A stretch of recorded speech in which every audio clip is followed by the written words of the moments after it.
History was made today as a spacecraft the size of a fridge executed the first successful landing on a comet.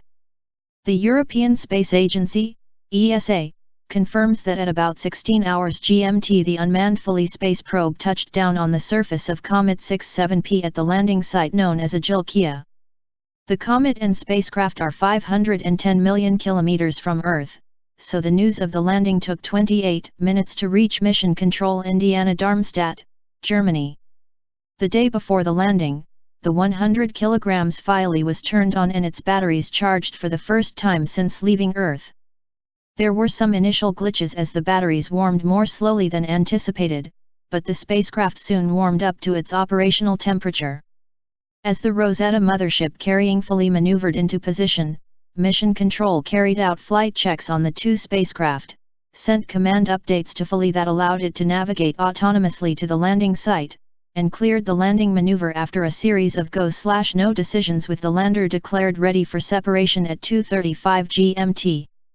Despite a transient fault in the cold gas thruster aboard Philae, at 7:35 GMT Rosetta completed its final maneuver and the final permission was given to proceed with landing. At 9:03 Philae separated from Rosetta. During course correction maneuvers, communications with Earth were interrupted from either spacecraft, so they were programmed to operate autonomously. According to ESA, Philae descended without power as 67 ps weak gravitational field drew the lander to it at a rate of about 1 meter per second.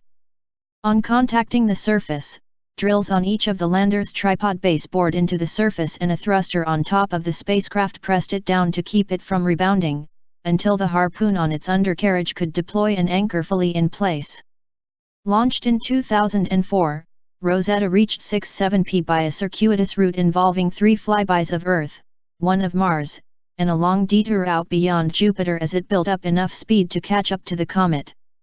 During this time, it passed close to the asteroids Tynes and Lutetia, and went into a 31-month hibernation to conserve resources until the comet rendezvous. Since its arrival on August 6, the orbiter has been mapping the comet in search of a suitable landing site for the Philae lander. Today's landing date was based on a window where there would be enough sunlight to power the lander, but not so much as to make the comet dangerously active. Meanwhile, the site was chosen based on a balance between the scientific value of the area against the safety of the lander. Agilkia has very little slope, few boulders, and abundant sunlight, yet contains many features of interest.